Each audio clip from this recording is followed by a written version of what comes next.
ဒီနေ့ကဖေဖော်ဝါရီလ20နဲ့4ရက်နေ့ကျွန်တော်ရတာညနေပိုင်းလိုက်ရှိုးလေးပါညနေပိုင်းလိုက်ရှိုးလေးပါ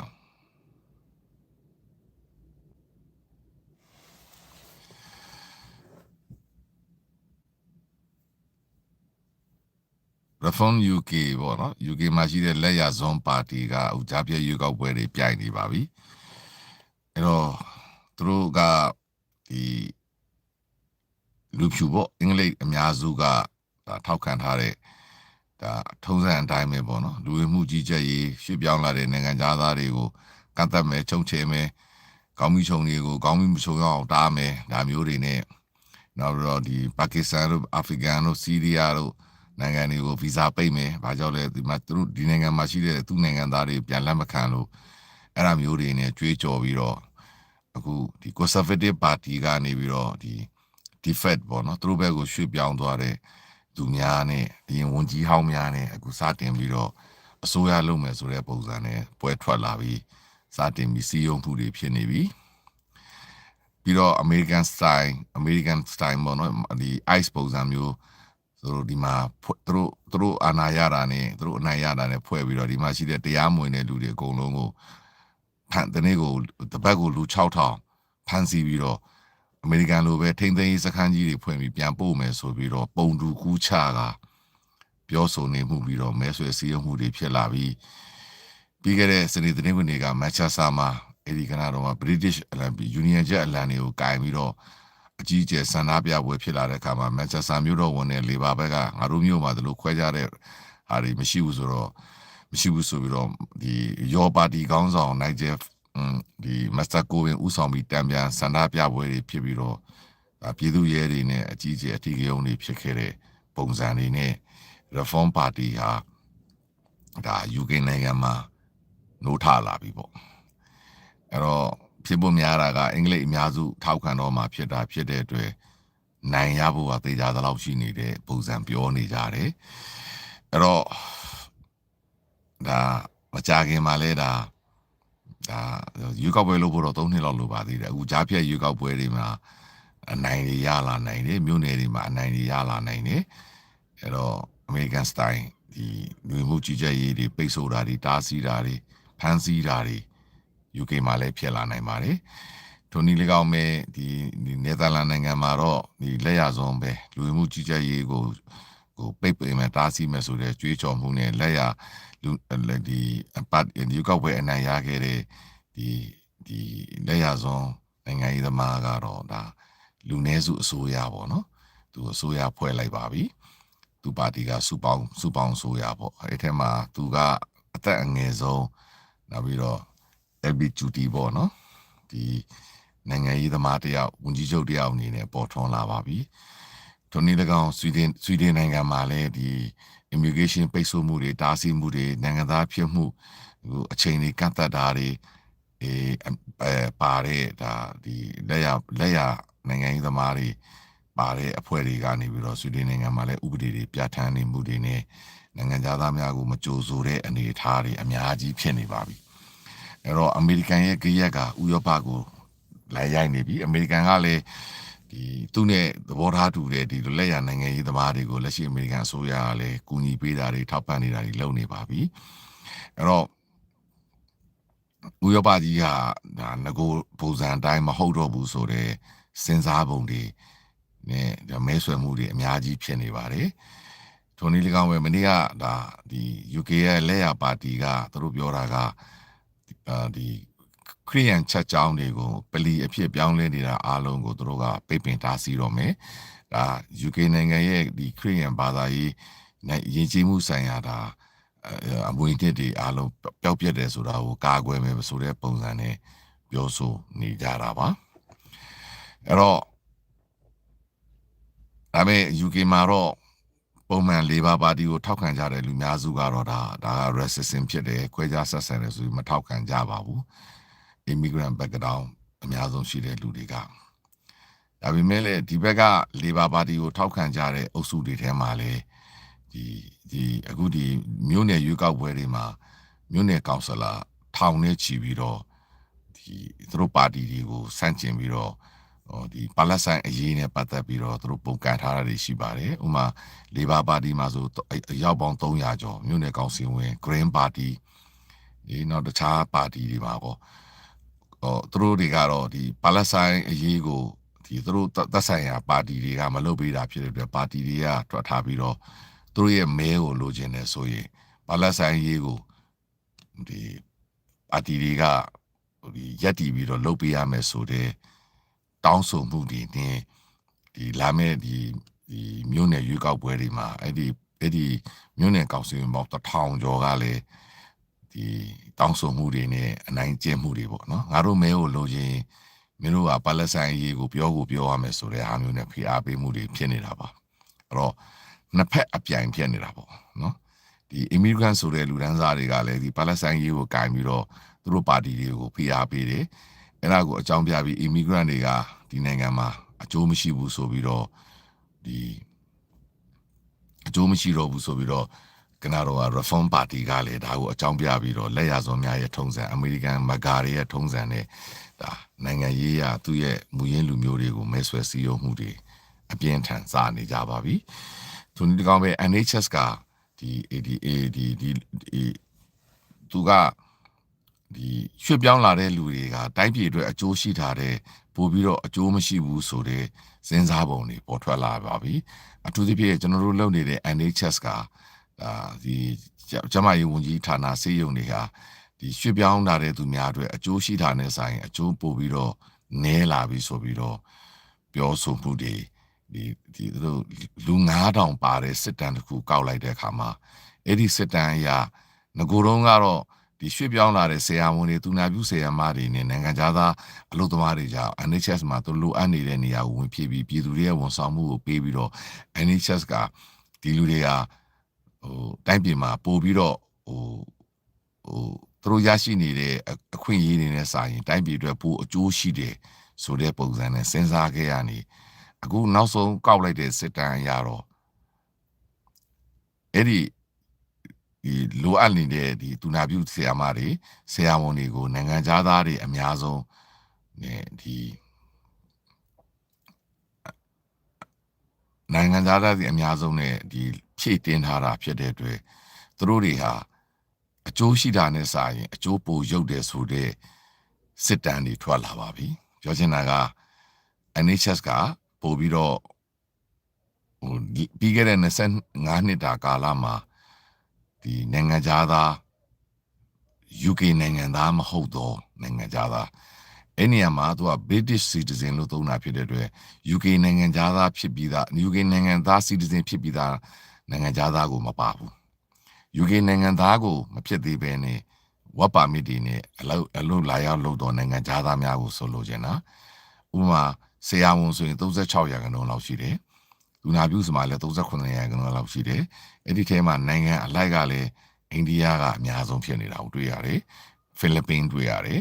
အဲ့ဒါမျိုးတွေတွေ့ရပြီးတော့အဲ့ဒါမျိုးအနေထားကြောင့်ဒီ NHS ရဲ့ဝန်ဆောင်မှုလုပ်ငန်းတွေကကြာမြဲကြာနေသေးပဲအည်သွေးတွေကြာဆင်းနေသေးပဲဆိုပြီးတော့ဒါအခုဒီနောက်ဆုံးတွေ့ရှိရတဲ့စစ်တမ်းများအရဒါအားလုံးကဒီထိတ်လန့်တုန်လှုပ်သွားကြပါတယ်တော့ဒါတွေကအချိန်ခိုက်ထွက်လာတဲ့စစ်တမ်းတွေပေါ့ဆိုလိုချင်တာက UK အစိုးရကဒီပြည်တွင်းမှာရှိတဲ့ကိုယ်နိုင်ငံသားတွေကိုကိုယ်နိုင်ငံသားတွေကိုပဲဒီဆရာဝန်တွေသူနာပြုဆရာမတွေပုံမ train လုပ်ဖို့လိုတယ်ပုံမပြီးတော့ welcome လုပ်ပြီးတော့ကြိုဆိုပြီးတော့လေ့ကျင့်ပေးဖို့လိုတယ်အဲ့တော့သူများနိုင်ငံကဒီဆရာဝန်တွေကသူတို့နိုင်ငံမှာလိုအပ်ချက်ရှိနေတဲ့နိုင်ငံကဆရာဝန်တွေကို UK နဲ့ဆိုင်ရင်သူတို့နိုင်ငံမှာပိုလိုအပ်နေတဲ့ဆရာဝန်တွေဒီတက်ကြွနားလေတဲ့လူတွေကိုအခုလိုဒီဘက်ခေါ်ယူပြီးတော့ UK နိုင်ငံအတွက်အသုံးချနေတာကလည်းမမှန်ဘူးဆိုပြီးတော့ရှုထောက်ကနေကိုယ်နိုင်ငံမှာပဲဒီလူတွေကိုဆရာဝန်တွေများများမွေးထုတ်ဖို့သူနာပြုဆရာမတွေများများမွေးထုတ်ဖို့တက်ကြွနားလေတဲ့လူတွေကိုများများမွေးထုတ်ဖို့တောင်းဆိုမှုတွေလည်းအစိုးရပေါ်မှာဖိအားတွေအများကြီးဖြစ်နေတာပါ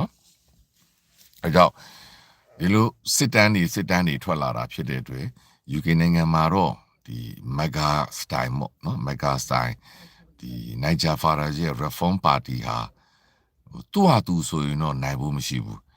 ဒီ conservative party က Boris Johnson တို့ party က Rishi Sunak တို့ party ကဒီ defect ဖြစ်သွားတာပေါ့နော်အဲ့ဒီ party ကနေပြီးတော့ဟိုဘက် party ကိုပြောင်းရွှေ့သွားတယ်အရင်ကဝန်ကြီးလုတ်ခဲ့ဘူးတဲ့လူတွေပေါ့နော်ပြီးခဲ့တဲ့ conservative အစိုးရလက်ထက်မှာဝန်ကြီးလုတ်ခဲ့တဲ့လူတွေနဲ့သပေါင်းမိတာပေါ့ဗျာပြောချင်တာကဒီဟိုဘက်ပါတီတွေရဲ့အစိုးရလုတ်ခဲ့ဘူးတဲ့ပါတီတွေကလူတွေပေါ့ဟိုဘက်ပြောင်းသွားတာပေါ့အဲ့ဒီလူတွေနဲ့နိုင်ဂျယ်ဖာရက်စ်တို့ကနော်သူတို့ရက်တီတဲ့အတိုင်းပေါ့နော်အမေရိကန်မှာတော့လှုပ်လို့ရရင်ငါတို့မှလည်းလှုပ်လို့ရမှာပေါ့အမေရိကန်တော့သမ္မတဒေါ်နယ်ထရန့်ကဒီပုံစံနဲ့ပဲစီယုံသွားတာတော့သမ္မတဒေါ်နယ်ထရန့်ရဲ့ဒါဒီလမ်းညွှန်မှုအတိုင်းသမ္မတဒေါ်နယ်ထရန့်ရဲ့စာအုပ်ကြီးအတိုင်းမဲဆွယ်စီယုံပြီး UK နိုင်ငံကိုလည်းဒီအတိုင်းလှုပ်ဖို့အတွက်တို့ဒါပြင်ဆင်လာတဲ့အခါမှာဒီငကူတွေကလက်ရစွန်းတွေရှိတယ်အဲ့ဒီလက်ရစွန်းတွေကိုမနေ့နှိမ်ထားရတာအဲ့တော့လက်ရစွန်းတွေပြန်လဲနှုတ်ထားလာတာပေါ့ကျွန်တော်အမြဲတမ်းပြောလို့ပါပဲဒီပါလက်ဆိုင်ကြီးကိုလမ်းပေါ်တက်ပြီးဆန္ဒပြတဲ့အုပ်စုနဲ့အခုဒီအင်္ဂလိပ်အုပ်စုနဲ့ထိတ်တွေ့မှာပွဲပါပဲဒါမဲ့အများစုကအင်္ဂလိပ်လူမျိုးတွေဖြစ်တာဖြစ်တဲ့အတွက်အမေရိကန်မှာလိုပဲမဂါရီနိုင်တယ်လို့ပဲနိုင်ဂျယ်ဖာရက်စ်ပါတီဟာနိုင်သွားနိုင်တဲ့အနေအထားရှိနေပါတယ်ဒါကြောင့်လေဘာပါတီကအခုရွေးကောက်ပွဲတွေ by election တွေကျင်းပနေတယ်သူပြည်သူတွေမဲထွက်ပေးဖို့သူ့ကိုထောက်ခံနေမဲထွက်ပေးဖို့တို့မဟုတ်ရင်ဒါ reform တွေကဟိုပြည်တော်စုလွှတ်တော်ရွေးကောက်ပွဲတော့မလာသေးပါဘူးဒါနောက်3နှစ်မှဖြစ်မှာလောလောဆယ်အောက်ခြေရွေးကောက်ပွဲဖြစ်တဲ့ဒီမြို့နယ်ရွေးကောက်ပွဲတွေမှာ reform တွေကစတင်ပြီးအနိုင်ယူလာတော့မဲ့အနေအထားမျိုးတွေပေါ့အဲ့ဒါတွေတွေ့နေရပြီဆိုပြီးတော့ဒါဒီ politics ဒါ geography လို့ခေါ်မှာပေါ့ပထဝီနိုင်ငံရေးဒေသဆိုင်ရာနိုင်ငံရေးအုပ်ချုပ်ရေးဆိုင်ရာအပြောင်းလဲတွေဖြစ်လာနိုင်တော့မယ်အနေအထားမျိုးကို UK နိုင်ငံမှာလည်းတွေ့နေရပါပြီအဲ့တော့အမှန်တကယ်လဲဒီ UK နိုင်ငံမှာဒေသဆိုင်ရာ home grown ပေါ့နော်ကိုယ့်ရဲ့နိုင်ငံသားတွေကိုလေ့ကျင့်ပေးဖို့ UK နိုင်ငံမှာဆရာဝန်ဖြစ်ဖို့လည်းအလွန်အမတန်ခက်တယ်အဲ့တော့ဆေးကျောင်းတွေများများဖွင့်ပြီးတော့ UK နိုင်ငံမှာဖွင့်လာတဲ့ဆေးကျောင်းတော်တော်များများကလည်းစိတ်ဝင်စားဖို့ကောင်းတာကနိုင်ငံသားတွေအများဆုံးလာတက်နေတာဥပမာတရုတ်ကျောင်းသားတွေအများဆုံးလာတက်နေတာအဲ့တော့အဲ့ဒါမျိုးတွေပေါ့နော်အဲ့တော့ကိုယ့်ရဲ့မူရင်းနိုင်ငံသားတွေကိုဦးစားပေးတဲ့လေ့ကျင့်ပြိုးထောင်ပေးဖို့ဥပမာသူနာပြုတွေလေ့ကျင့်ပြိုးထောင်ဖို့အစိုးရပို့ပြီးအာရုံစိုက်ဖို့လိုတယ်ဆိုတဲ့အကြောင်းအဲ့တော့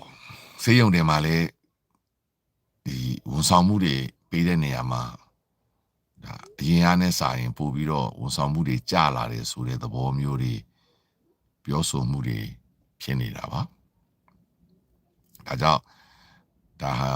UK နိုင်ငံမှာမြင်လာနိုင်ရတော့တဲ့အမေရိကန်ပြည်နောက်တနိုင်ငံပေါ့ဖြစ်လာနိုင်တဲ့အနေအထားများပေါ့နော်တခါအီရန်အရေးပေါ့နော်အီရန်အရေးကလည်းတော်တော်စိတ်ဝင်စားစရာကောင်းတဲ့အနေအထားတစ်ခုကိုရောက်နေပြီအမေရိကန်သမ္မတကအီရန်နိုင်ငံကို2ပတ်အချိန်ပေးထားတာအခုတစ်ပတ်ပြေးသွားပြီတစ်ပတ်ပဲကြံတော့တယ်9ရက်ပဲကြံတော့တယ်အဲ့တော့အီရန်နေနဲ့အမေရိကန်တောင်းဆိုတဲ့အတိုင်းလုံးဝနျူကလ িয়ার လက်နက်မထုတ်ဘူးဆိုပြီးတော့သဘောတူညီချက်ကိုသဘောတူဖို့မတူရင်အမေရိကန်အစီအရေးကအရေးယူမယ်ဆိုတဲ့2ပတ်အချိန်ပေးမယ်ဆိုတဲ့သမ္မတထရန့်ရဲ့ပြောဆိုမှုကတဖြည်းဖြည်းနဲ့အချိန်တွေကနီးကပ်လာပြီအီရန်ဘက်ကတော့မင်းတို့တိုက်ရင်တိုက်ကြည့်တိုက်ရင်မင်းတို့ဒေသဆိုင်ရာငါတို့ကပြန်တုတ်ပြန်မှာပဲအရှိလေပိုင်းတစ်ခုလုံးမီးဟောင်းတောက်စေရမယ်ဆိုတဲ့ကြွေးကြော်မှုတွေနဲ့ပြန်လဲပြောဆိုထားတယ်အဲ့တော့အမေရိကန်ကလည်းအမေရိကန်တကမ္ဘာလုံးမှာရှိတဲ့အမေရိကန်ရေတပ်အင်အားရဲ့3ပုံ1ပုံဟာအခုအရှိလေပိုင်းကိုရောက်နေပြီအကြီးမားဆုံးလေယာဉ်တင်သင်္ဘောကြီး2စီးဟာဒီအီရန်နိုင်ငံကိုပြစ်နိုင်တဲ့လက်တကမ်းအနေအထားကိုအကုန်ရောက်နေပြီနောက်ထပ်တပ်တွေရွှေ့ပြောင်းမှုတွေလည်းအမေရိကန်ဘက်ကအကြီးအကျယ်လုပ်နေတယ်အဲ့တော့အမေရိကန်ဘက်ကအီရန်ကိုတနည်းတီးနဲ့စစ်ရေးရအရေးယူတော့မဲ့ပုံစံမျိုးကိုတွေ့နေရပြီသို့တော့မနေ့ကအမေရိကန်ရဲ့ပူးတွဲစစ်ဦးစီးများအကြီးအကဲဗိုလ်ချုပ်ကြီးကသမ္မတထရန့်ကိုတတိပေးလိုက်ပါတယ်အီရန်ကိုစစ်ရေးကအရေးမယူပါနဲ့အီရန်ကစစ်ရေးကအရေးယူရင်မပြီးမဆုံးနိုင်သောအရှေ့လက်ပိုင်းတစ်ခုလုံးနဲ့ရေရှည်စစ်ပွဲကြီးဖြစ်သွားတာကိုဖြစ်သွားနိုင်တယ်ဆိုတဲ့တတိပေးချက်ကိုသမ္မတထရန့်ကစိတ်ဆိုးမှန်ဆိုးနဲ့ပြန်လဲတုတ်ပြန်ထားပါတယ်အဲ့တော့အီရန်အဲ့တော့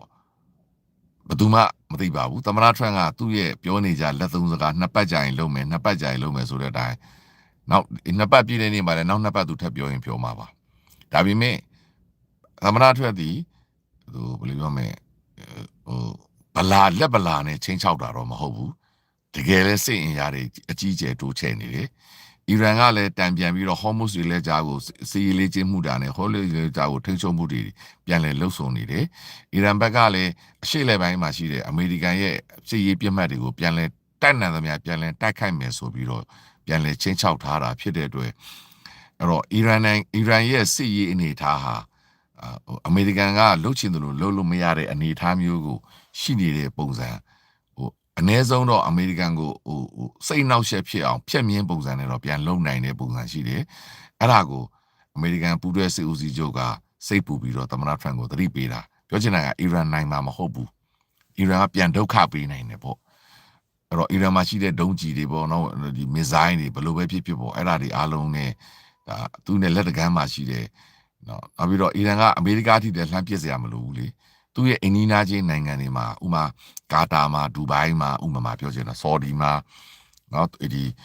အဲ့တော့သူနဲ့ဒီဘာရိန်းမှာသူနဲ့ဒီလက်တကမ်းမှာရှိတဲ့အမေရိကန်ရဲ့စစ်စခန်းတွေကိုသူပြန်လဲတိုက်ခိုက်နိုင်တယ်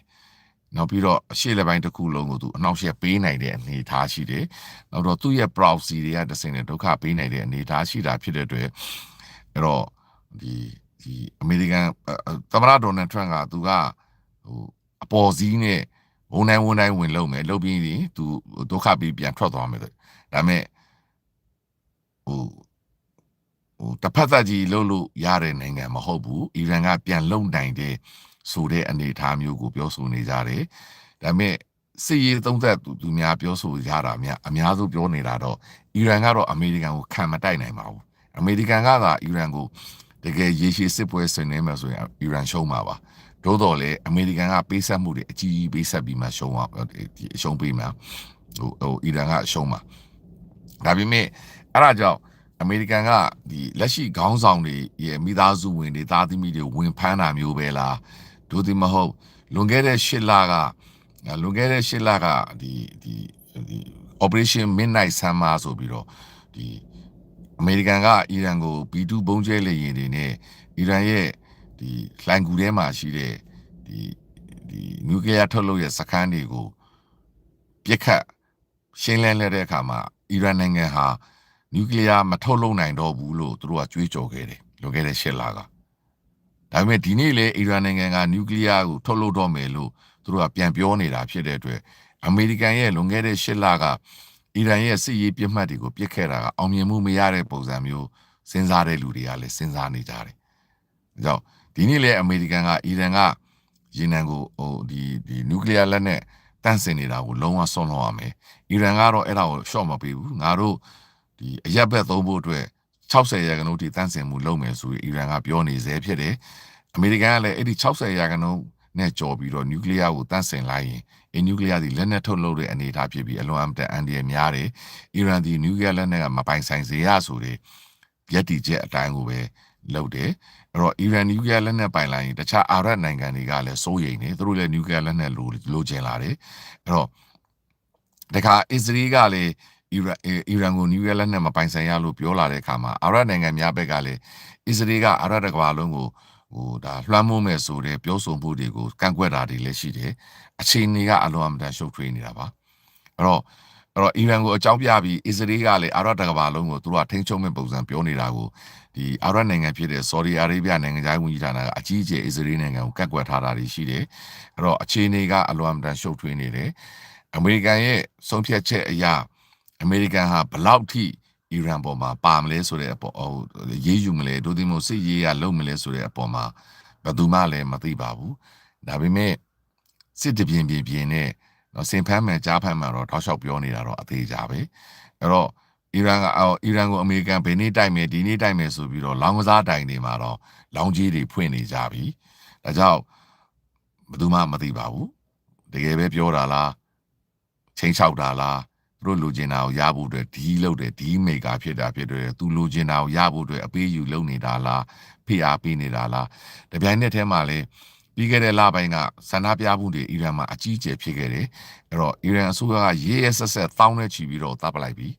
အဲ့ဒီဆန္ဒပြတဲ့ចောင်းသားတွေမိသားစုတွေကိုရဲရဲစက်စက်ဖြိုခွင်းလိုက်ပြီးတော့ဒီဆန္ဒပ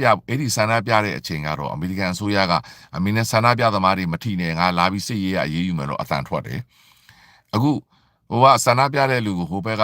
ကရဲရဲစက်စက်နှိမ်နှင်းလိုက်ပြီးဖြိုခွင်းလိုက်ပြီးတဲ့အခါကျတော့တခါအမေရိကန်အစိုးရကပြောင်းပြန်ဆန္ဒပြတဲ့လူကိုနှိမ်နှင်းလို့လာပြီးအရေးယူမှာမဟုတ်တော့ပဲနျူကလ িয়ার ထုတ်လုပ်မှုကိုအကြောင်းပြန်ပြပြန်တယ်အမေရိကန်အစိုးရကစိတ်ပြောင်းသွားတယ်ဒါပေမဲ့မနေ့ပြီးခဲ့တဲ့2ရက်လောက်ကအီရန်တပ်ကိုယ်တွေမှာဆန္ဒပြပွဲတွေအကြီးအကျယ်ပြန်ဖြစ်လာတယ်အဲ့တော့အီရန်ပြည်သူတွေကလည်းဒီ force hold လို့ခေါ်မှာပေါ့အမေရိကန်သမ္မတရဲ့ဒီသူတို့ပေါ်မျှော်လင့်ချက်ပေးနေတာကိုလက်မလျှော့နိုင်ဘူးသူတို့အကြီးအကျယ်အီရန်ចောင်းသားတွေဒါလက်ရှိအီရန်အစိုးရကိုလုံးဝမကြိုက်လို့ဆန္ဒပြပွဲတွေအကြီးအကျယ်ဖြစ်နေတာအဲ့ဒါကိုလေဟိုကရဲရဲဆက်ဆက်ပက်ပက်ဆက်ဆက်ကိုမြန်မာနိုင်ငံကဲ့သို့ပဲဒီအီရန်အာဏာပိုင်တွေကပြည်သူတွေကိုဖြိုခွင်းနေတယ်အဲ့တော့အမေရိကန်သမ္မတကလည်းအီရန်ကိုအရေးယူမယ်လို့ပြောတဲ့အခါမှာသူတို့ပိုပြီးအားတက်တယ်အဲ့တော့အဲ့ဒီတပြိုင်နက်တည်းမှာအီရန်နိုင်ငံသားကိုအမေရိကန်စစ်သမောတွေချင်းကပ်လာတာကိုလည်းအယမ်းပျော်ကြတယ်ဟိုကျွန်တော်တို့မြန်မာနိုင်ငံကမျှော်လင့်ခဲ့သလို88တုန်းကကော2021မှာကောကျွန်တော်တို့မြန်မာနိုင်ငံမှာဒါဆန္ဒပြပွဲတွေအကြီးအကျယ်မျှော်လင့်တဲ့ချိန်မှာအမေရိကန်လာမယ်ဆိုပြီးကျွန်တော်တို့တစ်ဖက်သက်ကြွေးကြော်ခဲ့တယ်ကျွန်တော်တို့ R2P လာမယ် R2 ပဲကျွန်တော်တို့အားကြခဲ့ရတယ်ဒါပေမဲ့အဲ့ဒီချိန်ကအမေရိကန်သမ္မတကမြန်မာစစ်တပ်ကိုလာဖြုတ်မယ်မင်းတို့ရက်ငါစစ်သမောကြီးချီလာပြီဆိုတာမပြောခဲ့ဘူးဒါတော့ကျွန်တော်တို့အီရောကညှို့နှိမ့်ခဲ့ကြတယ်အားကိုးခဲ့ကြတယ်ကျွန်တော်တို့စိတ်သက်တွေတွက်ကြခဲ့ကြတယ်အခုအီရန်ဘက်ကကြည့်ရင်အီရန်ဆန္ဒပြတဲ့လူတွေဘလောက်ထောင်စိတ်အားတွေတက်နေကြမလဲသူတို့ကလည်းမြန်မာနိုင်ငံမှာအတိုင်းပဲ88အတိုင်း2021အတိုင်းပဲဆန္ဒပြတဲ့ចောင်းသားလူငယ်တွေကိုအီရန်ပြည်သူတွေကိုအီရန်ပြေစောက်တက်ကရဲရဲဆက်ဆက်ပြစ်ခတ်တပ်ဖြတ်နှိမ်နှင်းဖမ်းဆီးနှိပ်စက်ညှဉ်းပန်းထောင်ချမှုတွေတေတံပေးမှုတွေအကြီးအကျယ်ဖြစ်နေတာအဲ့တော့အဲ့ဒီချိန်မှာအမေရိကန်သမ္မတတယောက်ကမင်းဆန္ဒပြသမားတွေကိုမတတ်နဲ့မင်းကငါတို့လာပြီးအရေးယူမယ်မင်းကိုဖြုတ်ချမယ်စစ်တပ်ကြီးချီလာမယ်လို့ပြောရင်သူတို့ဘလောက်တောင်ညှို့လက်ချက်တွေကြီးမားနေလိမ့်မလဲ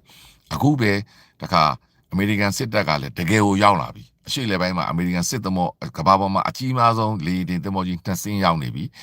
အမေရိကန်နိုင်ငံရဲ့စစ်အင်အားပေါ့ရေတပ်စစ်အင်အားရဲ့3ပုံတစ်ပုံကအီရန်နားတဝိုက်ကိုရောက်နေပြီရေလက်ကြားတဝိုက်မှာပင်လယ်ပြင်တွေမှာအကုန်နေရာယူနေပြီတခြား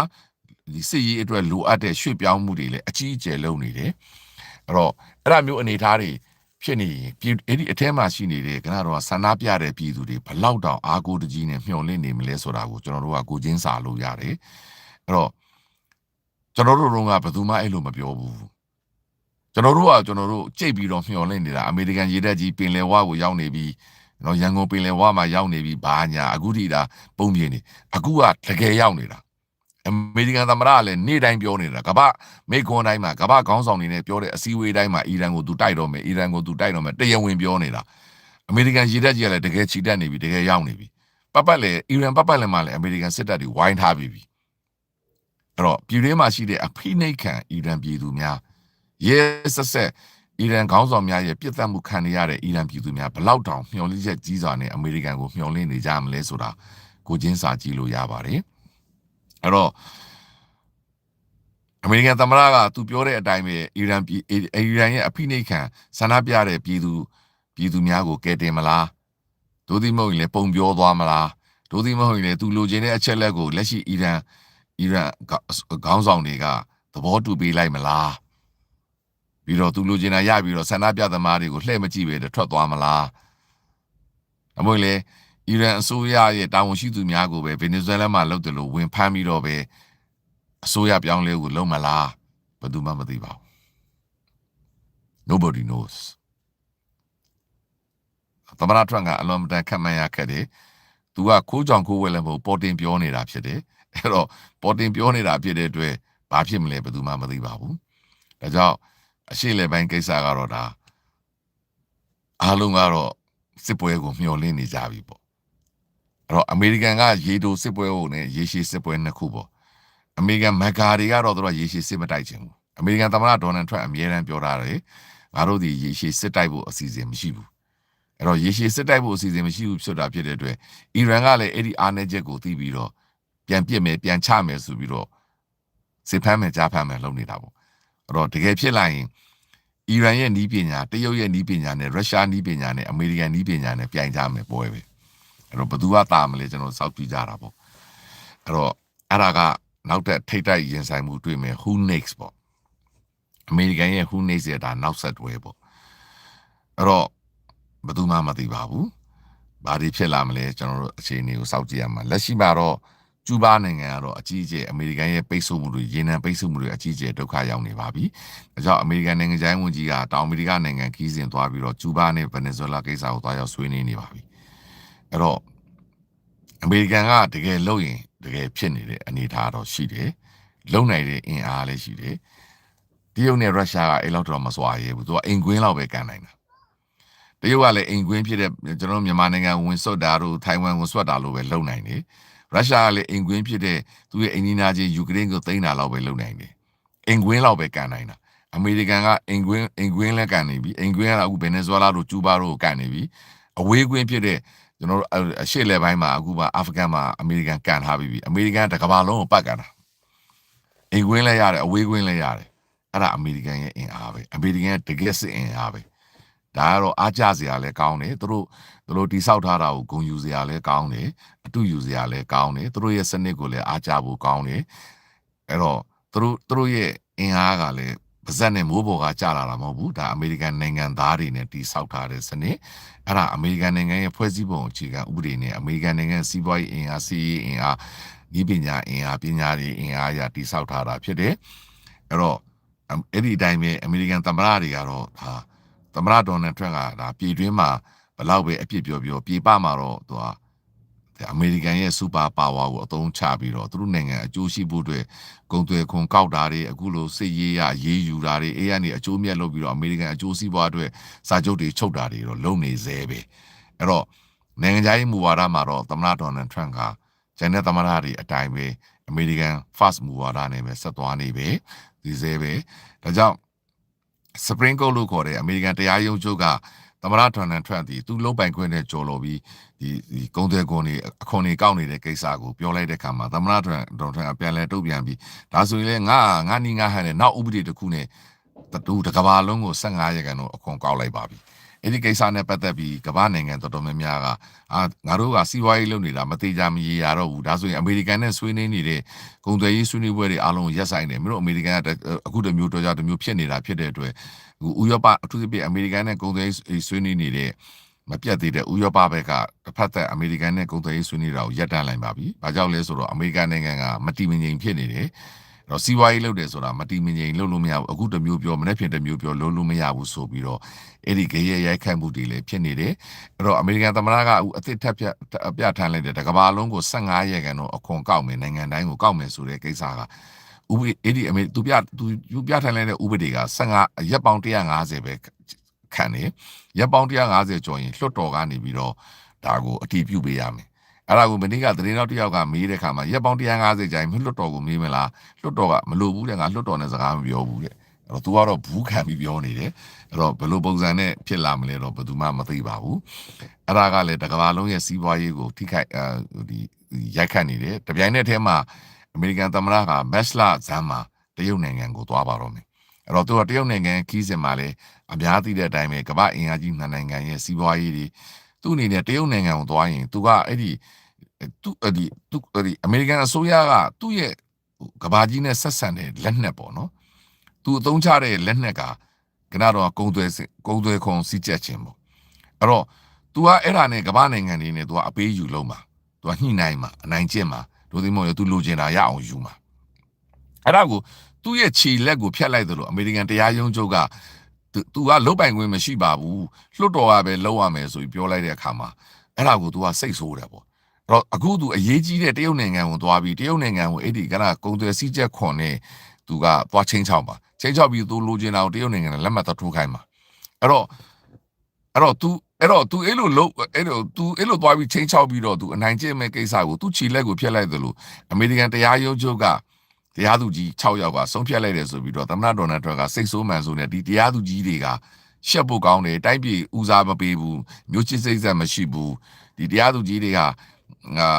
ဒီနိုင်ငံခြားအကျိုးစီးပွားတွေနိုင်ငံခြားနိုင်ငံတွေကိုပို့ပြီးဦးစားပေးတယ်ဆိုအမှန်တရုတ်နိုင်ငံကိုစောင့်ပြောတာပေါ့အဲ့ဒါမျိုးပုံစံနဲ့ပြောဆိုလိုက်တာတွေရှိတယ်ဒါကြောင့်သူလည်းအခုတရုတ်နိုင်ငံကိုသွားဖို့ကစီစဉ်ထားပြီးဖြစ်တာဖြစ်တယ်သူ့မှာလက်ပလာကြီးနဲ့သွားလို့မရဘူးဒါကြောင့်သူဒီနောက်ဥပဒေတစ်ခုပြဋ္ဌာန်းပြီး15ရာခိုင်နှုန်းဆိုပြီးသူကလှုပ်သွားတာအဲ့ဒါမှသူကတရုတ်နိုင်ငံနဲ့အပေးယူစားလုံးမှာတော့ပြောချင်တာကသူသမရဒီဇလန်စကီကိုပြောသလိုပဲပေါ့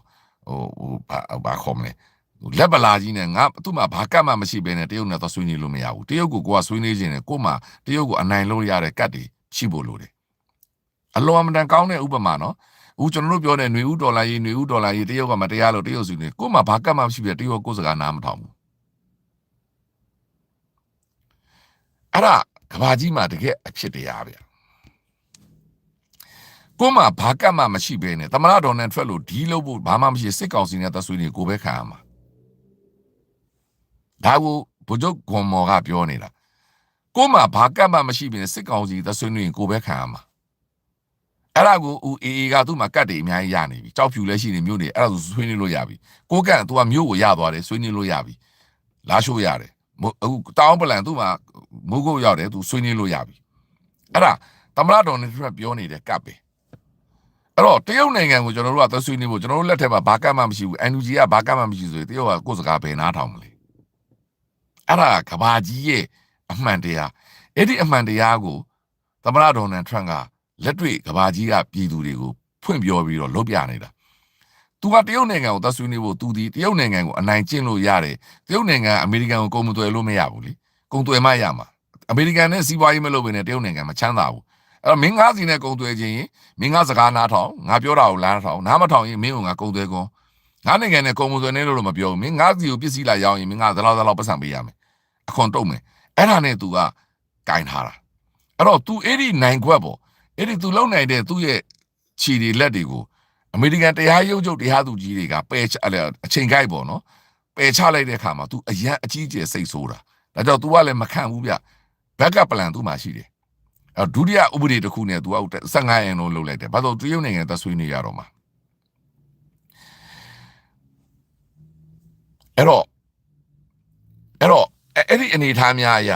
အဲ့ဒီအနေထားများအရာကြောက်ရှိရစားတွေကျွန်တော်ဒီမှာသူတို့ပြောတာလို့အင်္ဂလိပ်လို translation ရှိတော့သူတို့ဘာတွေပြောနေမှမသိဘူးအင်္ဂလိပ်လိုပြန်ရင်အရန်ကြီးရတယ်ထားပါတော့မြန်မာလိုမပြန်တော့ဘူးဘာလို့စိတ်ရှုပ်လို့အဲ့တော့အလွန်အမတန်ကောင်းတဲ့စကားအဲ့တော့ဘုချုပ်ကွမ်မော်ရဲ့မိကုန်းနေမှာပြောနေတာကဒါကိုပြောနေတာမင်းတို့ NUG နဲ့ဆွေးနွေးတော့မလားအလကားပြောနေတာမဟုတ်ဘူး NUG မှာဆွေးနွေးနိုင်တဲ့နိုင်ခွက်တွေရလာပြီပေါ့အဲ့ဒါကိုသိလို့လေဦး NUG တို့ဒီတိုင်းသားတွေသိမ်းထားတဲ့မြို့တွေကိုစစ်တပ်ကအကြီးအကျယ်ပြန်သိမ်းဖို့ကြိုးစားနေတာဒါကျွန်တော်တို့ရဲ့နိုင်ခွက်တွေကျွန်တော်တို့မှာပြည်သူထောက်ခံထားတဲ့နိုင်ခွက်ရှိတယ်ကျွန်တော်တို့မှာနိုင်ငံရေးရပြည်သူထောက်ခံမှုဆိုတဲ့နိုင်ခွက်တွေရှိတယ်နော်ကျွန်တော်တို့မှာဒီဘယ်လိုပြောမလဲစစ်အင်အားများလာပြီးတော့စစ်ကောင်စီကိုဒုက္ခပေးနိုင်တဲ့နိုင်ခွက်ရှိတယ်အဲ့တော့အဲ့ဒီကိုစီကအသာစီးရနေတဲ့ဖဲချက်တွေမရှိဘဲနဲ့နော်ပြည်တွင်းကနေပြီးတော့လက်နဲ့မကင်ဘူးငါတို့ဒီဘာလဲအချမ်းမဖက်ငင်းကြီးလမ်းစဉ်မဲ့ကို့မှာဘိုင်နယ်ခွဲမှမရှိတဲ့ခါကျတော့စစ်ကောင်စီကနိုင်ငံရေးသမားတွေဘယ်လိုဆက်ဆံခဲ့လဲအားလုံးသိပြီးသားလွန်ခဲ့တဲ့အနှစ်80ကကိုမင်းကိုနိုင်တို့အုပ်စုတွေနော်ဒေါ်ဆန်းစုကြည်အပါဝင်နိုင်ငံရေးသမားတွေကိုဘာလုပ်ထားလဲအိမ်ကိုအချိန်ပြည့်ဆာရဖတွေထောက်လန်းရေးတွေဟိုတုန်းကတော့ဒီခင်းညွန့်ရဲ့ထောက်လန်းရေးတွေအချိန်ပြည့်စောက်ကြည့်နေတယ်သွားလျာနေရအနောက်လိုက်ပြီးတော့စုံစမ်းတယ်ဖမ်းကျင်တဲ့ချိန်ကျရင်အချိန်ပြည့်အိမ်ကိုဝင်ဖမ်းတယ်ပြီးတော့ခါကျရင်စစ်ချင်တာကိုရဲဆက်စစ်ပြီးတော့ထောင်ချပလိုက်တာကို့မှာဘာနိုင်ကွက်မှသူ့ပြန်လွတ်နိုင်တာမရှိဘူးတူးချင်းကိုဖဲ့ထုတ်ဖြစ်တာအဲ့တော့သူ့ကိုလာဖမ်းသွားတဲ့အခါကျတော့ပြည်သူတော်မသိလိုက်ဘူးဘယ်ညတကောင်ကြီးတွေဖမ်းသွားတာအဲ့တော့ဒါနဲ့စစ်ကောင်စီကအနိုင်ယူလာတာအဲ့တော့ဒါကြောင့်ဒီသမရထရန့်ကဇလန်စီကိုပြောတာမင်းမဘာကတ်ရှိလို့လဲမင်းဘာကတ်မှမရှိဘာအတန်လာထွက်နေတာအဲ့တော့အဲ့ဒီအတိုင်းပဲအခုဒီယူကရိန်းစစ်ပွဲ၄နှစ်ပြည့်သွားတဲ့အချိန်မှာသမရဇလန်စကီကဘာပြောလဲဆိုတော့ရုရှားဟာရှေ့လျှောက်လဲဒီယူကရိန်းကိုဆက်တိုက်အောင်မယ်ရုရှားဒီတတိယကမ္ဘာစစ်ကိုဖန်တီးနေပြီလို့ယူကရိန်းသမရကဆွဆွဲသလိုပူတင်ဘက်ကလည်းယူကရိန်းစစ်သားတွေကိုသူကမေကွန်ပြောတာမင်းတို့လက်နက်ချပြီးတော့ကိုယ့်အိမ်ကိုပြန်ကြအဲ့ဒီကီးရမှာရှိတဲ့မင်းတို့ ဆိုရရဲ့အမိတ်တွေကိုမနာခံနဲ့တော့မင်းတို့ငါတို့ကိုဘရော့မှမနိုင်အောင်မတိုက်ဘူးယူကရိန်းစစ်သားတွေလက်နက်ချဆိုပြီးမိကုံးပြောသွားတယ်ပြောချင်တာကပူတင်ဒီရှော့ဖို့မရှိဘူးစက်တိုက်အောင်မှာသမ္မတထွက်လဲပူတင်ကိုမနိုင်ဘူးညှိလို့လည်းမရဘူးအဲ့တော့သူ့ကတ်ကိုကတ်ပေါ့အဲ့တော့ဒီဘက်ကပြင်သစ်နဲ့ဂျာမနီနဲ့ UK ကလည်း UK စစ်တပ်တွေယူကရိန်းကိုလှုပ်ဖို့အချိန်ကြပြီဆိုပြီးတော့ပြောဆိုမှုတွေလည်းဖြစ်နေကြတယ်အဲ့တော့အချိန်တွေကငကိုအတိုင်းပဲတင်းမာနေကြဆဲပဲဖြစ်တယ်ပြောချင်တာကသူ့မှာဘာကတ်ရှိတယ်ငါဘာကတ်ရှိတယ်အဲ့တော့ကဘာကြီးကအလကားပဲတင်ကို့မှာဘာမှမရှိဘဲနဲ့ကိုကဘာမှသူ့ကိုမရှိုးနိုင်ဘဲနဲ့သွားပြီးတော့ညှိလို့မရဘူးဈေးစစ်လို့မရဘူးဒါကြောင့်ဒီအခြေအနေတွေအားလုံးကကျွန်တော်တို့ဟာနိုင်အောင်တိုက်မှရမှာအ ਨੇ ဆုံးစစ်ကောင်စီကိုဖိအားပေးနိုင်ရမယ်နေမြေတွေရှိရမယ်ကို့မှာစစ်အင်အားရှိရမယ်ကိုတိုက်တိုင်းစစ်ကောင်စီကိုအနိုင်တိုက်နိုင်ရမယ်ဒီစစ်ကောင်စီရဲ့လူကြီးတွေခီးသွားတဲ့အတိုင်းမှာလွတ်လွတ်လပ်ခီးသွားလို့မရအောင်အခုလိုမျိုးဒီ short တိုက်ဒုံးတွေနဲ့ဥမာဒီချင်းပြည်နယ်မှာဖြစ်ခဲ့သလိုပေါ့သူတို့ချင်းပြည်နယ်နဲ့အခမ်းအနားလာလုပ်တယ်ဟို short တိုက်ဒုံးနဲ့ခွေထွက်ပြေးရတယ်လို့ပြောတယ်နော်အဲ့တော့အဲ့ဒါမျိုးအနေအထားမျိုးကိုကအနောက်ဥမာဒီသူတို့စစ်ကောင်းဆောင်ပေါ့ကျွန်တော်ဒီမန္တလေးနန်းတွင်းလာတယ်ကိုကဒုံးကြီးနဲ့ short တိုက်ဒုံးနဲ့ပြစ်လိုက်တယ်သူထွက်ပြေးရတယ်ဒါမျိုးသူတို့ကိုကချုပ်ထားနိုင်ရမှာကိုကအဲ့ဒါမျိုးဖိအားပေးထားနိုင်ရမှာအဲ့လိုဖိအားပေးနိုင်မှကိုရဲ့အဲ့ဒါမျိုးဖိအားပေးမှုတွေခဏဖြစ်လာရင်သူတို့ကိုသွားလာတာကိုကိုကချင်းချုပ်ထားတယ်နောက်ဆုံးသူတို့ဒီနေပြည်တော်အစိုးရဖြစ်အောင်နေပြည်တော်ကိုပါကိုကအဲ့ဒါမျိုးသွားပြီးလှုပ်ပေးနိုင်တယ်ဥမာသူတို့လှုပ်တော်ကိုသွားလှုပ်တာတို့အဲ့ဒါမျိုးတွေပေါ့ကိုလှုပ်လာနိုင်တယ်ဆိုရင်အဲ့ဒါကိုရဲ့ကပ်ပဲအဲ့ဒါမှသူတို့ကလျှော့လာမှာသူတို့အသက်အန္တရာယ်မရှိမချင်းသူတို့ကိုယ်တိုင်မရှုံးမယ်လို့မယုံမကြည်မချင်းသူတို့ကိုယ်တိုင်ပြောချင်တာကဦးစစ်တိုက်နေတာအောက်ခြေမှာရှိတဲ့သူတို့စစ်သားတွေပဲသိနေတာအဲ့ဒီစစ်သားတွေကလည်းသူတို့ကပြည်သူရှိနေသူ၍လူငယ်တွေရှိနေသူ၍စစ်မှုထမ်းခံပြီးပါစဆိုနဲ့ပုံစံနဲ့ပေါ်တာဆွဲပြီးအသေးခံတယ်သူတို့မှမသိသေးတာသူတို့ကိုယ်တိုင်သေမှာကြောက်တယ်သူတို့ကိုယ်တိုင်ဒုံးကြီးအခုလို short တိုက်တွေနဲ့ထွက်ပြေးရတဲ့အခါကျမှသူတို့မှဖိအားတွေဖြစ်လာမှာသူတို့တွေသွားတာလာတာကိုကျွန်တော်တို့ကကန့်သက်လာနိုင်မယ်သူလက်ရနဲ့လာပြီးမှတရားဖွင့်ပွဲဘာဖွင့်ပွဲကိုကလုံနိုင်တယ်ဆိုရင်မျိုးတွေကိုသိမ်းနိုင်တယ်နော်မျိုးတွေကိုဝိုင်းထားနိုင်တယ်သူတို့ကိုဖမ်းနိုင်စီးနိုင်တယ်သူတို့ကိုကချေမုန်းနိုင်တယ်ဆိုရင်အခုပဲကြည့်မြောက်လိုက်ဘက်ကစစ်သားတွေကရှေ့တန်းသွားမှာအရန်ကြောက်နေပြီဘာလို့မြောက်လိုက်ဘက်ကစစ်သားတွေကရှေ့တန်းသွားရင်ကြာဆုံးတဲ့လူကအရန်များနေပြီသူတို့နေပြည်တော်မှာအောင်မွဲတာသူတို့ခံနေတာအမှန်တကယ်ကသူ့ရဲ့အောက်ခြေကစစ်သားတွေတိုက်ရင်မှုအဆင့်တွေနော်တက်ခွဲမှုအဆင့်တွေကြောက်နေပြီနေရာတိုင်းမှာတိုက်ရင်မှုဆိုတာအ ਨੇ ဆုံးကြနေပြီအဲ့တော့အရင်တော့ကလိုပျော်ပျော်ရွှင်ရွှင်နဲ့ဗိုလ်ချုပ်ဖြစ်ဖို့မမျှော်လင့်နေတော့ဗိုလ်ချုပ်ဖြစ်ဖို့အရာရှိငယ်တွေအားလုံးကအသက်တွေအရင်ပေးရတော့မှာအဲ့တော့အဲ့လိုအနေအထားမျိုးကိုကျွန်တော်တို့ကလှုပ်ထားနိုင်ပြီဆိုရင်အဲ့ဒီအနေအထားကြမှာကိုကဘယ်နှမျိုးပိုင်တယ်လဲကိုမှအင်အားဘယ်လောက်ရှိတယ်လဲကိုကအပေါ်စီးနဲ့သွားပြီးတော့မင်းတို့စကားပြောရင်လာခဲ့ပြီးတော့ကိုကတို့လက်ထက်ချခိုင်းမှာအဲ့တော့ကဘာကြီးမှာအပေးယူလုပ်တယ်ဆိုတာလက်ပလာနဲ့သွားပြီးတော့ဟိုကဟာသားလို့မင်းငါ့ကိုလာပြီးတောင်းဆိုတာမင်းကဘာကောင်လဲဆိုငါမင်းဖမ်းတယ်ကွာဖမ်းထည့်လိုက်တာပေါ့ဒါပါပဲအဲ့တော့ဒါဟာကဘာလုံးမှာဖြစ်နေတဲ့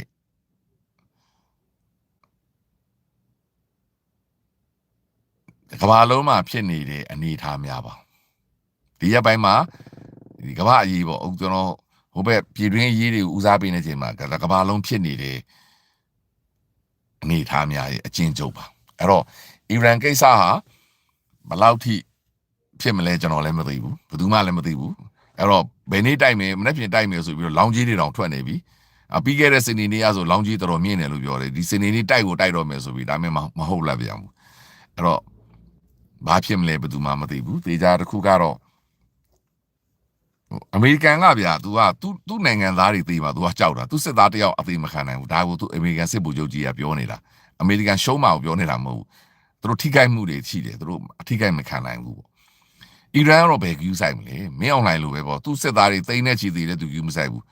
နော်အခုဆိုရင်ဒါရုရှားစစ်ပွဲမှာရုရှားစစ်သားတွေထောင်နဲ့တောင်းနဲ့ချီဘာတပတ်သေးနေတာတန်းနဲ့ချီသေးနေပြီကူးမဆိုင်ဘူးသူကမ္ဘာလုံးကအာဖရိကစစ်သားတွေတောင်ရောက်နေပြီတော့ရုရှားကခြေစားစစ်သားတွေခေါ်တိုက်နေပြီ နော်အခုဆိုမြောက်ကိုရီးယားစစ်သားတွေမြောက်ကိုရီးယားဆိုရင်ရုရှားမှာယူကရိန်းမှာသေသွားတဲ့စစ်သားတွေကိုမြောက်ကိုရီးယားခေါင်းဆောင်ကမှအိမ်ယာတွေပါတော့စောက်ပြီးပေးနေပြီပြောချင်တာကသူတို့ကလူအသက်တွေကိုတန်ဖိုးမထားဘူးဗျအခုဒါကြောင့်ကျွန်တော်တို့လည်းအခု NUG ကစစ်တပ်ကကိုရတဲ့မျိုးတွေကိုလာဝိုင်းနေပြီးဗမောက်တို့ပါတော့ဆိုရင်ကိုဘက်ကစစ်ရေးမဟာဗျူဟာရကိုလူတွေအရှုံးမခံနိုင်လို့မျိုးကိုခွာပေးရတာတွေပါရှိနေတယ်အဲ့ဒီအနေထားတွေဖြစ်နေတယ်အဲ့တော့ပြောချင်တာကစစ်ရေးရတော့ဒီ2026ကကျွန်တော်တို့ပြည်တွင်းမှာလည်းအလွန်အမတန်အကြီးကျယ်ရင်ဆိုင်မှုတွေရှိတယ်အဲ့တော့အဲ့ဒီအတွက်လည်း NUG ကပြင်ဆင်နေတယ်အရေးကြီးဆုံးကျွန်တော်တို့ဘက်က milestone တစ်ခုဖြတ်ရမှာကမဖြတ်မနေဖြတ်တန်းရမှာက Federal Council ပဲသူတို့ဒီအစိုးရမဖွဲ့ခင်ပေါ့ဗျာသူတို့လွတ်တော်မခေါ်ခင်လွတ်တော်ကလည်းခေါ်တော့မယ်ဗျကျွန်တော်ထင်ဒီတပ်ပတ်လောက်ဆိုရင်လွတ်တော်ခေါ်တော့မှာမလာ18ရက်နေလားမသိဘူးကျွန်တော်တို့ဘက်ကအဲ့ဒီ Federal Council ဆိုတာကြီးကိုလုံနိုင်ရင်ကောင်းမယ်ပြီးတော့ကျွန်တော်တို့ကဖွဲ့စည်းပုံအခြေခံဥပဒေတစ်ခုကိုပြဋ္ဌာန်းနိုင်ရင်ကောင်းမယ်ကျွန်တော်တို့ဘက်ကလည်းတော်တော်အားနည်းတယ်ပေါ့ဗျာအဲ့ဒီကိစ္စကသူများလွတ်တော်ခေါ်ပြီးတော့မှလုပ်တော့မယ်ကိုယ့်ဘက်ကအခုဒီ Federal ဖွဲ့စည်းပုံအခြေခံဥပဒေလည်းအခုဒီသဘောတူညီချက်မရသေးဘူးဘယ်သူကဘယ်တင်နေရာမှာတင်းခံနေမှလည်းမသိဘူးနောက်တစ်ခုကFederal Council ဆိုတဲ့ဒီစုပေါင်းအစိုးရတရက်ပေါ့ဗျာပြောချင်တာကအခုလက်ရှိ NUG နဲ့ပဲအလုံးမဖြစ်တော့ဘူးအခုလက်ရှိ NUG နဲ့ပဲကစစ်ကောင်စီမကြောက်ဘူးပို့ပြီးကြောက်ဖို့ကလက်ရှိ NUG နဲ့တိုင်းရင်းသားခေါင်းဆောင်တွေအစ်စ်တွေပါတဲ့ဥဆောင်အစိုးရတစ်ဖွဲ့လိုနေပြီအဲ့ဒါမှကျွန်တော်တို့ဒီသူတို့ဒင်းတို့ကိုပေါ့သူတို့ကိုကျွန်တော်တို့ကစုပေါင်းပြီးတော့တိုက်လို့ရမှာပြည်သူတွေလည်းအရန်အားတက်သွားမှာအဲ့တော့အဲ့ဒါကိုလည်းနှစ်ဖက်ခေါင်းဆောင်များပေါ့တိုင်းသားခေါင်းဆောင်များနဲ့ NUG ခေါင်းဆောင်များအကျိတ်အနယ်ဆွေးနွေးနေတယ်နောက်ဆုံးအဆင့်ကိုရောက်နေပြီအကျိတ်အနယ်ဆွေးနွေးနေတယ်နောက်ဆုံးအဆင့်ကိုရောက်နေပြီဒါကြောင့်လေဗိုလ်ချုပ်ကွန်မော်ကအဲ့ဒါကိုထုတ်ပြောနေတာအဲ့တော့ဗိုလ်ချုပ်ကွန်မော်လို့ပါဇက်ကဒီစစ်ကောင်စီမျိုးတို့ NUG နဲ့ဆွေးနွေးမလားဆိုပြီးတော့စကားထုတ်ပြောတာအလကားပြောတာမဟုတ်ဘူးဗိုလ်ချုပ်ကွန်မော်ကတရုတ်ကိုပြောလိုက်တယ်နော်မင်းတို့အနိုင်တိုက်နိုင်မလားဒီဆိုတော့တရုတ်ကဗိုလ်ချုပ်ကွန်မော်ကဟုတ်တယ်လေတဲ့မင်းတို့အမေရိကန်တွေအနောက်နိုင်ငံတွေထောက်ခံတဲ့ဒီချန်ကီရှိတ်အစိုးရတော့ထွက်ပြေးရတယ်မင်းတို့ပြည်တွင်းကလူတွေပဲနိုင်သွားတာမဟုတ်လားတရုတ်နိုင်ငံမှာအဲ့ဒီတိုင်းပဲငါတို့မှလည်းအတူတူပဲဆိုပြီးပြန်ပြောဆိုထားတာမျိုးတွေရှိတာဖြစ်တဲ့အတွက်အကြီးအကျယ်သူတို့ဆွေးနွေးနေကြတာမှန်တယ်တနေရာမှာနောက်ဆုံးအဆင့်ကိုရောက်နေတာလည်းမှန်တယ်အဲ့ဒါကိုကျွန်တော်တို့ဒီရက်ပိုင်းမှာညှော်လင်းရမယ်ကျွန်တော်တို့ဆူတောင်းရမယ်ဝိုင်းဝန်းတိုက်တွန်းရမယ်အဲ့ဒါနီးနဲ့မှာဒါလေဒီမိုင်းဆုံးတစ်ခုကိုဖြတ်ပြီးဒါဖြတ်ပြီးသွားရင်နောက်ကြောင်းပြန်လှည့်စရာမလိုတော့ဘူးလေနောက်ပြီးတော့တောင်ပိုင်းနဲ့မြောက်ပိုင်းပေါ့နော်ပြောချင်တာကကချင်နဲ့ KNU ပေါ့တောင်ပိုင်းနဲ့မြောက်ပိုင်းနှစ်ပိုင်းလုံးကစီလုံးကြဖို့အတွက်သက်ဆိုင်ရာကရင်တွေကချင်တွေကသူတို့ခေါင်းဆောင်တွေကိုဝိုင်းဝန်းတိုက်တွန်းပေးကြဖို့လိုတယ်စီလုံးကြပါညီညွတ်ကြပါနော်အသေးဖွဲတွေအတိတ်ကဖြစ်တဲ့ကိစ္စတွေအားလုံးကိုပြည်ပုံကချကြပါညီညွတ်နဲ့ပြောကြဆိုကြပါသူတို့နှစ်အဖွဲ့ကဥပေါ်လာမဲ့ Federal Council မှာအလွန်အမတန်ရေးကြီးတယ်နော်ကရင်တွေနဲ့ချင်းကတော့ပါမှာပဲသူတို့ကနည်းနည်းအင်အားငယ်တယ်နော်အဲ့တော့အုပ်စုဖွဲ့တဲ့ပုံစံတွေမဖြစ်ရအောင်ပေါ့နော်သက်ဆိုင်ရာတိုင်းသားများကလည်းသူတို့ရဲ့ခေါင်းဆောင်များဥမာကရင်ပြည်သူများကရင်ပြည်သူများချင်းပြည်သူများကချင်ပြည်သူများကလည်းသူတို့ရဲ့ခေါင်းဆောင်များကိုစီလုံးကြပါလက်မှတ်ထိုးကြပါ NUG နဲ့ပေါင်းကြပါထိုနည်း၎င်းပဲ NUG ထောက်ခံတဲ့ပြည်မပြည်သူများတာနိုင်ငံလုံးကပြည်သူများကလည်းအဲ့လိုမျိုးဝိုင်းပြီးတော့စုပေါင်းပြီးတော့ကိုယ့်ရဲ့အစိုးရတွေကိုဖိအားပေးကြပါပြောချင်တာကဘာမဟုတ်ပဲနဲ့မင်းတို့လက်မှတ်မထိုးအောင်မထိုးရင်ငါတို့မင်းတို့နဲ့ CDN ဒီ NUG နဲ့ပူးပေါင်းတာရက်တယ်ဆိုတဲ့ပုံစံမျိုးကဒီလိုနေရာမှာဖိအားပေးရမှာဘာမဟုတ်တဲ့ဟိုဘက်က73ရောက်ကိစ္စတွေနဲ့ဒါတွေကိုသွားလို့မဲ့အစားအခုကိစ္စမှာဝိုင်းဖိအားပေး NUG ကိုလည်းကျွန်တော်တို့ကဝိုင်းဖိအားပေးဟိုဘက်ကကရင်ပြည်သူတွေကချင်ပြည်သူတွေချင်းပြည်သူတွေကရင်ပြည်သူတွေကလည်းသူတို့ခေါင်းဆောင်တွေကိုဖိအားပေး NUG နဲ့လက်မှတ်ထိုးတော့အဲ့လိုနှစ်ဖက်ပြည်သူတွေဝိုင်းပြီးတော့ခေါင်းဆောင်တွေကိုဝိုင်းပြီးတော့ဖိအားပေးဖို့လိုတယ်ဥပမာကျွန်တော်တို့ကဘာမဟုတ်တဲ့ကိစ္စတွေနဲ့ပြောနေကြတာ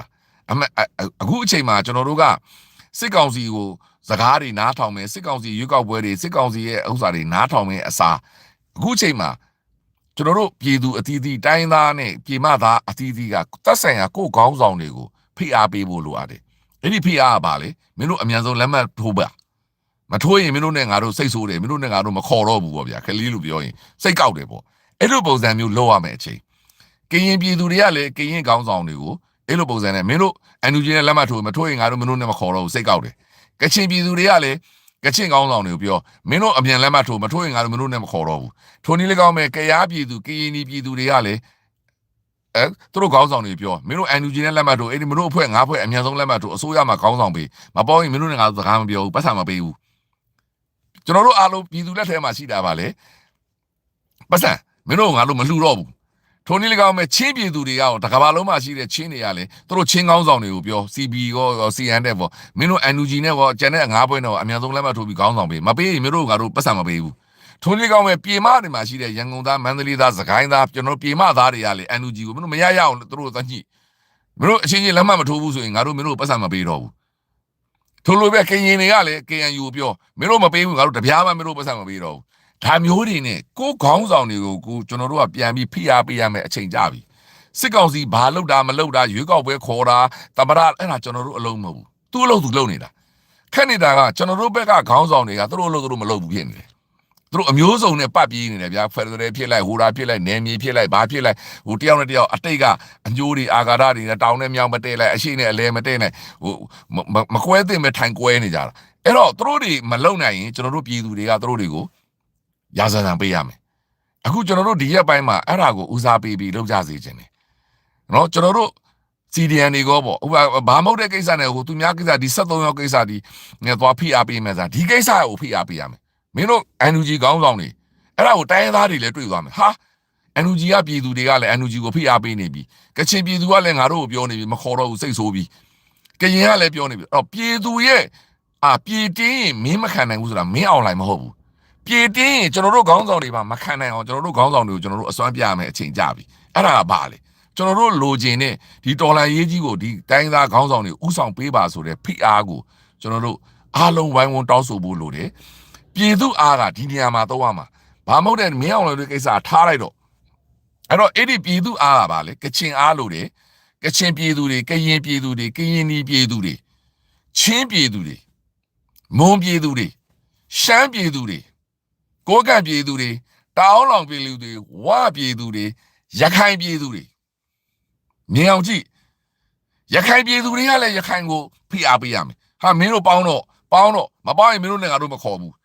ကိုကလည်းဖိအားပေးရမယ်ဝါပြည်သူအဲ့လိုမျိုးကျွန်တော်တို့ဝိုင်းတင်းရင်အဲ့ဒီခေါင်းဆောင်တွေဘာမို့လို့လဲမခံနိုင်ဘူးကျွန်တော်တို့ကကိုဖိအားပေးရမယ်လူပြောင်းနေပြီးတော့ဒီစက်ကောင်စီကိုသွားဖိအားစက်ကောင်စီကယူမဆိုင်ဘူးတိုက်မှာ तू ကကျွန်တော်တို့ဖိအားပေးရမှာကကျွန်တော်တို့ခေါင်းဆောင်တွေအဲ့ဒီခေါင်းဆောင်တွေဘာလို့ဖိအားပေးလဲသူတို့အားလုံးကိုလက်မှတ်ထိုးစေခြင်းလို့သူတို့အားလုံးကိုညီညွတ်စေခြင်းလို့သူတို့အားလုံးကိုဥဆောင်စေခြင်းလို့အဲ့တော့သူတို့ကကျွန်တော်တို့ကိုဘာလို့ကြောက်လဲကျွန်တော်တို့ပတ်စံမပေးတော့ဘူးဆိုသူတို့ဘာလို့စစ်ဆက်တိုက်လို့မရတော့ဘူးကျွန်တော်တို့မထောက်ခံဘူးပြောတယ်အဲ့ဒီနိုင်ခွက်ကျွန်တော်တို့မှာနိုင်ခွက်ရှိတယ်ကျွန်တော်တို့မှာကတ်ရှိတယ် Trump ပြောနေတဲ့ဒီအဲ့ဒီကတ်ကိုကျွန်တော်တို့ကထုတ်သုံးရမယ်အချိန်ကြပြီအဲ့ဒီထုတ်သုံးမှုကဘယ်မှာထုတ်သုံးမလဲကိုခေါင်းဆောင်တွေကိုကိုတောင်းဆိုမှာဒါဒီအမြန်ဆုံးအဲ့လိုကျွန်တော်တို့ကဝိုင်းပြီးဖိအားပေးမှဒီခေါင်းဆောင်တွေလည်းရွှေ့မှာနောက်မှရင်တို့အကြောင်းမျိုးမျိုးပြနေတယ်ဗျာဘာတွေကိုတို့ဆွေးနေကြမှန်းလည်းမသိဘူးအဲ့တော့ဒါဒီညက်နေလိုက်ရဲ့အဓိကအချက်ပဲအဲ့တော့သက်ဆိုင်ရာလူမျိုးတိုင်းကသက်ဆိုင်ရာကိုခေါင်းဆောင်များကိုဝိုင်းဝန်းပြီးတော့အကြက်ကန်ရမယ်အချိန်ကြပြီဒီချိန်မှာစစ်ကောင်စီဘာလုပ်နေလဲတို့ငက်ကရကြီးမော့မနေနဲ့ကျွန်တော်တို့အလုံးမဟုတ်သူ့လို့သူလုပ်နေတာကျွန်တော်တို့ကကိုလို့ကိုမလုပ်ဘူးကိုခေါင်းဆောင်တွေကို control မလုပ်နိုင်ဘူးကိုခေါင်းဆောင်တွေကအကြောင်းမျိုးပြနေတယ်ဘာလို့ပြနေမှမသိဘူး9နှစ်ရှိပြီဆွေးနွေးလို့လည်းမပြီးနိုင်ဘူးဟိုဘက်ကလူတွေကစီးယုံနေပြီကိုဘက်ကလူကအခုတိဒီဥစ္စာကိုတိုင်ပတ်နေစေဒါကြောင့်ဒီရက်ပိုင်းအတွင်းမှာကျွန်တော်တို့ပြည်သူများသက်ဆိုင်ရာခေါင်းဆောင်များကိုဖိအားပေးအကြက်ကန်ရမယ်အချိန်ကြပြီဆိုတာကိုနိဗ္ဗာန်ကိုအကျိုးမျှော်ပြီးတော့နှိုးဆော်လိုက်ရပါတယ်လို့အားလုံးမင်္ဂလာပါကျေးဇူးများကြီးတင်ပါတယ်လို့အဲ့တော့ကိုခေါင်းဆောင်ကိုဝိုင်းမျိုးဖိအားပေးကြပါအဲ့တော့အခုကမင်းအောင်လိုင်းဘာလို့မလုပ်တာလဲကျွန်တော်တို့ခေါင်းဆောင်တွေအားလုံးကျွန်တော်တို့လှုပ်ချင်တာကိုလှုပ်ပေးဖို့အချိန်ကြပြီလက်မှတ်ထိုးကြတော့ကရင်လည်းဒီသဘောတည်းဖြစ်ဖို့လိုတယ်ရခိုင်လည်းဖြစ်ဖို့လိုတယ်ကျွန်တော်တို့ပြည်သူတွေညီရတော့မယ်အဲ့ဒါကမင်းအောင်လိုင်းကိုတိုက်ဖို့မဟုတ်ဘူးလောလောဆယ်ကိုခေါင်းဆောင်တွေအားလုံးကျွန်တော်တို့ဖြစ်ချင်တဲ့အတိုင်းလက်မှတ်ထိုးကြဖို့တိုင်းပြည်ကိုဥဆောင်ကြဖို့အဲ့ဒါကို ဒီရက်ပိုင်းမှာဝိုင်းဝန်းပြီးလှုပ်ဆောင်ပေးကြဖို့အထူးနှိုးဆော်လိုက်ရပါတယ်လို့ဒါမှသာလျှင်ကျွန်တော်တို့မြင်ကျင်သော Federal ကောင်စီပေါ်လာမယ် Federal အဲ့ဒါစစ်ကောင်စီအကြောက်ဆုံးစစ်ကောင်စီအလွန်အမတန်ကြောက်တယ်အဲ့ဒီ Federal ကောင်စီပေါ်လာမှာ Federal ကောင်စီနဲ့စစ်ကောင်စီကိုကျွန်တော်တို့ fight မှာအဲ့တော့အားလုံးမင်္ဂလာပါ